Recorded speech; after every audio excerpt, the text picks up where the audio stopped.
හයි guys කොහමද ඉතින් අද කතා කරන්න යන්නේ ඕගොල්ලෝ හැමෝටම තියෙන්න ඕන එක ස්කිල් එකක් ගැන ඕනම දෙයකදී এডুকেෂන් වෙන්න පුළුවන් ස්පෝර්ට් වෙන්න පුළුවන් බිස්නස් වෙන්න පුළුවන් ෆිට්නස් වෙන්න පුළුවන් ඕනම දෙයක් ෆයිනෑන්ෂියලි වමන හරි අචීව් කරන්න පුළුවන් හැම දෙයකටම අදාළ වෙන එක ස්කිල් එකක් ඒ මොකද්ද be competitive ඒ කියන්නේ ඔයාට ඔයා කරන වැඩේ කම්පිටිෂන් එකක් නැත්තම් ඔයා ඉගෙන ගන්න තැන ඔයාට කම්පිටිෂන් එකක් නැත්තම් ඔයා ඉම්ප්‍රූව් වෙන්නේ නැහැ. මම කොහොමද අරයා මේ දේවල් කරලා තමයි එතනට ගියේ. ඉතින් මමත් එතනට යන මේ විදිහට වැඩ කරන්න ඕනේ. ඊට අමතරව එයා A+ එකක් ගත්තේ මේ දේවල් කරලා. ඉතින් මමත් ඒ දේවල් කරන්න ඕනේ. මොකද අනිවාර්යෙන් ඔයා බලන්න ඉම්ප්‍රූව් වෙන්න.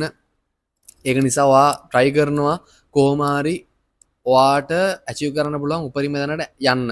ඉතින් ඒ නිසා අනිවාර්යෙන් කම්පිටිටිව් වෙන්න ඕනේ. ඒක තමයි ඔයාට තියෙන්න ඕන ස්කිල් එක. මේ දේවල් කරද්දී ඔයාට ඔයාගේ ජීවිතේ සැක්‍රිෆයිසස් කරන්න වෙනවා අනන්තවත්. උදාහරණයක් විදිහට ගත්තොත් යාළුවෝ, ගෙදර අය, ඊට පස්සේ ගත්තාම සමාජේ ඕනම දෙයක්. සහ ඔයාගේ නරක පුරුදු ටික අනිවාර්යෙන් ඒ දේවල් ටික අතාරින්න වෙනවා. ඩිස්ට්‍රැක්ෂන්ස් අතාරින්න වෙනවා. මොකද ඔයා අචීව් කරන්න යන්නේ හොඳ දෙයක්. එඩියුකේෂන් වලින් වෙන්න පුළුවන්, ඔයාගේ බිස්නස් එකේ වෙන්න පුළුවන්, ස්පෝර්ට්ස් ගත්තාම ඒ වගේ හැම දෙයකදීම ඔයා ඔයාගේ ජීවිතේ හොඳ දෙයක් අචීව් කරන්න යන්නේ. ඉතින් අනිවාර්යෙන් ඔයාට සැක්‍රිෆයිසස් නම් කරන්නම වෙනවා. ඒකට රෙඩි වෙන්න. අනිවාර්යෙන් ඔයා ඒකට රෙඩි වෙන්න.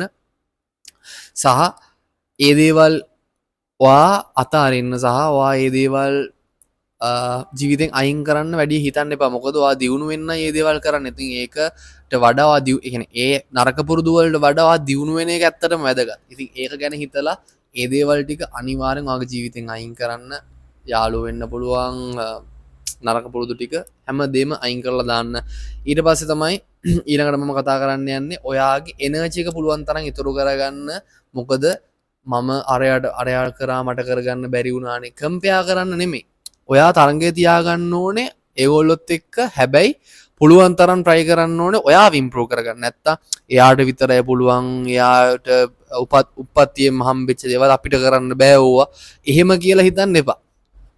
පුළුවන් තරම් try කරන්න. නෑ මම මේක කරනවා මට පුළුවන්.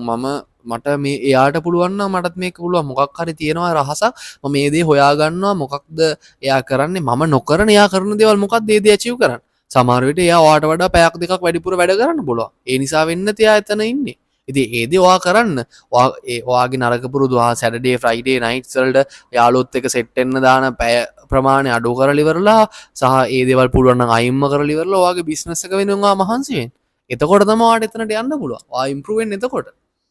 ඊළඟට මම කියන්නේ පුළුවන් තරම් ඔයාගේ ඔළුවට මම මේක හැම තැනකදීම කියන දෙයක් ඔළුවට ඇඟට ගාබේජ් දෙන්න එපා. eat clean feed clean. Natural whole food කන්න. ඔළුවට පුළුවන් තරම් ඔයාව දියුණු වෙන දේවල් විතරක්ම ඔළුවේ පුරවන්න. මොකද ඔයා ඔළුව හදද්දී ඒ විදිහට ඔයාගේ මයින්ඩ්සෙට් එක shift වෙද්දී ඔයාව නිකම්ම ඔයාගේ decisions automatically වෙනස් වෙනවා. නරක පුරුදු වලින් නිකම්ම ඔයාව ඈත් වෙයි. මොකද ඔයා ඔළුවට දෙන්නේ කුණු නෙමෙයි නිසා.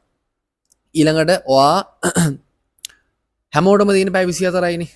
මට ඔයාට මේ ලෝක ජීවත් වෙන හැමෝටම බිල් ගේට්ස්ලට ඉලෝන් මස්ලට පවා දෙන පැය 24යි. හැබැයි ඒ පැය 24 අපි මොනවද කරන්න කියන එකෙන් තමයි තීරණය වෙන්නේ අපි අපේ ගෝල් එකට යනවද, අපිට achieve කරන්න අවශ්‍ය දේවල් අපි achieve කරනවද කියන එක තීරණය ඒ පැය 24. උදාහරණයක් විදිහට ඔයාලට පැය 15ක් 20ක් නිදිය ගන්න පුළුවන්. කම්මැලි වෙලා නිදා ගන්නවා කියලා නිදා ගන්න පුළුවන්. සහ ජංක් ෆුඩ් ගන්න පුළුවන්. ඔයා තීරණය කරනවා ජංක් ෆුඩ් මම කනවා. මම බර්ගර්ස්, තෙල් පුරවපු, සෝස් පුරවපු දේවල් කනවා. මම ප්‍රොසෙස් ෆුඩ් කනවා. ඒක මගේ ඩිසිෂන් එක. ඉතින් එහෙම තීරණය කරනවද නැත්නම් ඔයාගේ ඩිසිෂන්ස් හරි විදියට අරගෙන ඔයාගේ දවස හරි විදියට ඉවර කරනවද සතුරු විදියට? මම කියනවා වගේ ජර්නල් එකක් බලන්න try කරන්න පටන් ගන්න අනිවාර්යෙන්ම නෝට්බුක් එකක් හරි මොකක් හරි ඩයරි එකක් හරි අරගෙන ජර්නල් කරන්න පටන් ගන්න. සහ ඔයාගේ දවස අනිවාර්යෙන් රේට් කරන්න. ඔයාගේ දවසට 10න් 10 නම් දෙන්න එපා කීයටවත්. මොකද එතකොට ඉම්ප්‍රූව් වෙන්න දෙයක් නෑ නේ දවසේ. අනිවාර්යෙන් 9 තමයි උපරිම මම නම් කරන්නේ එහෙම. මොකද මම දැනට මාසෙක දෙකක විතර ඉඳලා මම මේ දේවල් ප්‍රැක්ටිස් කරනවා. ඒකයි මම ඔයගොල්ලන්ට කියන්නේ පුළුවන් තරම් try කරනවා වගේ දවස් රේට් කරන්න. එතකොට අතපසුවීම් වෙච්ච දේවල් ටික ඊළඟ දවස් වෙද්දී හදන්න. අතපසුවීමක් වුණා නම් ඒක නෝට් ඩවුන් කරන්න. මට මේ දවසේ මේක වුණා. ඒක මම ආයෙ හිට කරන්නේ නැහැ. සහ ඊළඟ කාරණාව තමයි plan early. පුළුවන් තරම් ඔයාගේ plan එක හෙට දවස අද රෑ ප්ලෑන් කරන්න. මොකද එහෙම නුනොත් එහෙම ඔයා ලේට්. එතකොට ඔයා හෙට උදේට ප්ලෑන් කරන්න හිටියොත් ඔයා ඩිසිෂන්ස් ගන්න මාර විදිහට හිතනවා. හැබැයි අද කලින් දවස හෙට දවස ප්ලෑන් කරන් හිටියොත් ඔයා ඩිසිෂන්ස් ගද්දී නෑ මට මේ වැඩේ තියෙනවා මම මේ වැඩේට ප්‍රයොරිටි දීලා තියෙනවා මට ප්‍රයොරිටි ලිස්ට් එකක් තියෙනවා මම මේ වැඩේට ප්‍රයොරිටි දීලා තියෙනවා ඒක නිසා මට ඕක කරන්න බෑ. මේ වෙලාවේ මට මේ වෙලාව ඕකට දෙන්න බෑ. මම මගේ ජීවිතේට මම ප්‍රයොරිටි දීලා තියෙනවා මට මගේ වෙලාව මගේ ටයිම් මගේ මනි හැමදේම මම ඉන්වෙස්ට් කරලා තියෙන්නේ මට ඒක නිසා මට මේ වෙලාව ඔයාට දෙන්න බෑ. අන්න එහෙම ඩිසයිඩ් කරනවා වගේ ජීවිතේ කලින් දවසේ ප්ලෑන් කරගත්තාම ඔයාට ලේසි ගොඩක් ඩිසිෂන්ස් වල එල්ලිලා ඉන්න දෙයක් නෑ. ඊට පස්සේ ඔයා තේරුම් ගන්න ඕන දේ තමයි ඇත්තටම කවුද මගේ කම්පිටිටර්ස්ලා. ඔයා කම්පිටිටිව් වෙන්න නම් ඔයා දැනගන්න ඕන ඔයාගේ කම්පිටිටර්ස්ලා කවුද කියලා. පළවෙනිම කෙනා තමයි ඔයා. ඔයත් එක්ක තරගයක් හදාගන්න අද ඉන්න කෙනාට වඩා මම හෙට මීට වඩා හොඳ කෙනෙක් වෙනවා. මම හෙට මේ වෙලාවට නැගිටිනවා. මම මේ අදට වඩා පැය භාගයක් කලින් හෙට නැගිටිනවා. මම අදට වඩා එක රෙප් එකක් ජිම් එකේදී මම එක රෙප් එකක් එක සෙට් එකක් වැඩිපුර ගහනවා. එහෙම ඔයා හදාගන්න ගෝල්ස් ඔයා ටාගට් කරන්න මම අදට වඩා හොඳ පුද්ගලයෙක් වෙනවා හෙට. එතකොට ඔයාව 100%කින් හරි දවස ගාන ඩෙවලොප් වෙයි. ඊට පස්සේ ඔයා තරගයක් තියාගන්න ඔයාගේ ගෝල්ස් එක්ක. ඔයා සමහර ගෝල්ස් ඔයා අචීව් කරාට පස්සේ ඒ ගෝල්ස් තව ඉස්සරහට ගෙනියන්න. මම ඒකත් මම පුෂ් කරලා එතනටත් යනවා. මම මේක කරා නම් මට ඒක කරන්න බැරි නෑ. මම කොහොම හරි ඒක අචීව් කරනවා. තරගයක් තියාගන්න ගෝල්ස් එක්ක. පුළුවන් තරම් ඉස්සරහට ඔයා පුෂ් කරන ගෝල්ස්ම තියාගන්න. සහ ඊට අමතරව ඔයාගේ සර්කල් එක ගැන හැමදාම මම කියනවා වගේ හිතන්න නැත්නම් ඔයාගේ ගෝල්ස් වලට ඔයාට යන්න බැරි වෙයි. බලන්න ඔයාගේ වටපිටාවේ ඉන්නේ කවුද ඔයාගේ එන්වයරන්මන්ට් එකේ ඉන්නේ කවුද කියන එක පොඩ්ඩක් බලන්න වොච්ෆුල් වෙන්නේ දේවල් ගැන. ඊට අමතරව කම්පිටිෂන් එකක් තියෙනවා ඔයාගේ වීක්නස් එක්ක. තරගයක් එතන තියෙන්නේ නැහැ. මම අද තිබ්බ වීක්නස් මම හෙට ගෙනියන්නේ නැහැ. මම මොකද ඔයාගේ කැරක්ටර් එක හරියට හදද්දී සහ මේ ස්කිල්ස් ටික ඔයා ඩෙවලොප් කරද්දී ඔයා තරඟකාරීත්වයක් ඇති කරගන්න ඕන දේවල් ඔයා හඳුරගත්තට පස්සේ ඔයාට තියෙනවා වීක්නස් එකක් ඔයා ස්ක්‍රෝල් කර කර ඉන්නවා TikTok බලනවා පැය දෙකක් අයින් කරන්න වෙනවා. මොකද ඔයාට ගෝල් එකක් තියෙනවා අචීව් කරන්න. එතනට යන්න නම් ඔයාට කරන්න දෙයක් නැහැ බ්‍රදර්. අනිවාර්යෙන් ඔයාට මේ දේවල් ජීවිතේ අයින් කරොත් විතර ඔයාට ඒ දේවල් ජීවිතෙන් අයින් කරොත් විතර ඔයාට අවශ්‍ය දේ අචීව් කරන්න පුළුවන්. ඉතින් ඒක නිසා ඒක තේරුම් ගන්න ඔයාගේ වීක්නසස් හඳුර ගන්න ඔයාගේ ගෝල්ස් හඳුර ගන්න ඔයාගේ ජීවිතය ඔයා ප්‍රැක්ටිස් කරන දේවල් ඔයාගේ සර්කල් එකේ හැමදේම හඳුරගෙන හොඳ විදිහට වෙනස් කරගන්න ඔයාගේ එන්වයරන්මන්ට් එක වෙනස් කරගන්න.